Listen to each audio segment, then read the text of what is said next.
Hi everyone! Today I'm going to show you how to make the Spanish omelette, the famous tortilla de patatas, which is one of the most traditional dishes from Spanish cuisine and is actually very easy to make and very tasty. So first I'll show you what ingredients we need and then all the steps to make it. These are the ingredients you're going to need for your tortilla. We have 250 grams of potatoes, 3 eggs, 3 tablespoons of milk, half an onion, some olive oil and some salt. For the milk, if you prefer, you could use either soya milk or almond milk. Now that we know what we need, we're going to start with the potatoes, which we're going to peel and cut. Now, when cutting a potato for the tortilla, the usual way of doing it is just cutting like these irregular pieces and just dropping them in a bowl. If you don't feel comfortable doing this, you can just chop them on a chopping board in small bits. It also works, but just to show you how we do it. So just to show you the result after cutting the potatoes, as you can see, in small irregular bits. So now we're going to cook our first ingredients, which are the potatoes and the chopped onions. So we'll put some olive oil in our frying pan with a low heat, and we'll just pour the potatoes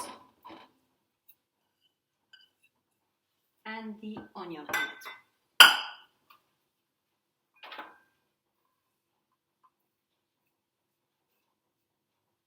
Then make sure you mix the potatoes and the onions.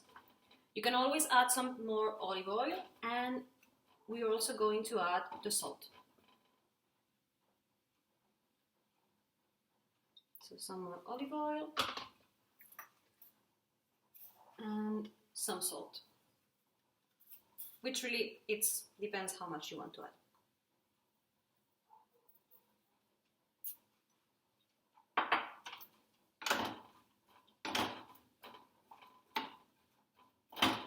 And of course, afterwards, mix it again. Now we're going to keep the potatoes and onions cooking on slow heat for about 20 minutes, when the potatoes should be soft and a bit golden, which is the sign that they're ready. While the potatoes and onions are cooking, we're just going to add the 3 eggs and the 3 tablespoons of milk into a mixing bowl and whisk them.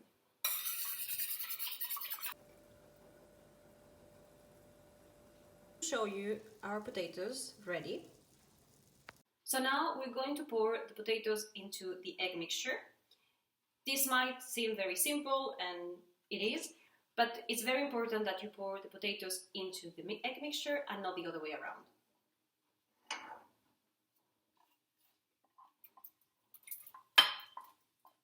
I don't really know why we do it this way, but that's how I was told, and everyone says that this is the best way of doing it. Once you've poured your potatoes into the egg, just make sure to mix it. So just so you can have a look. Now that we have mixed all of the ingredients, we're going to pour the mixture back into the frying pan to actually make our tortilla.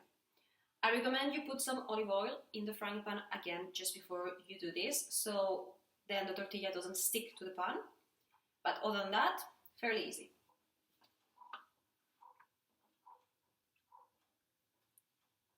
So you want to put it on low, medium heat again, and we're going to leave it for about 5 minutes before getting to the very fun part of turning it around.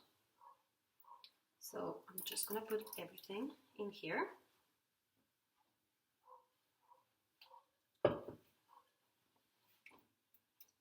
I just recommend that you move a bit the potatoes just to spread them a bit regularly, and then we just wait. Just to show you the process, it's been about 2 minutes, 2 minutes and a half, and you can already see how this is starting to be cooked.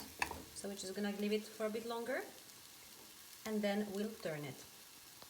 A good way to check as well if your tortilla is ready to be turned is if you do like this. You can see that it's moving and it's not sticking. So that means you can turn it now. So now it's the fun part. I would say the most difficult one, so I hope it goes well. It's to turn it around.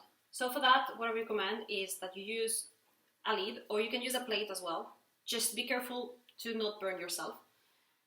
So we're just going to turn it. And then just put it back into the pan. There you go. So that worked. I'm very happy because I was very stressed. And now we just leave it for about, I would say, another 5 minutes, and then it's ready. And here is the result. Just keep in mind that timings are approximate, so it's better if you keep an eye on the tortilla. And that's it. Our tortilla is now ready. You can actually have it in different ways. For example, you could have it with some toasted bread, some toasted baguette, which is very, very nice. Or if you prefer, you can do it more tapa style, just cutting your tortilla in small cubes and have it with some chorizo and some cheese. Or a very simple way as well, just cut some slices, have a salad, and it's also very good. And the truth is that you can have it both warm or cold, it's good both ways. But anyway you have it, I hope you guys enjoy it.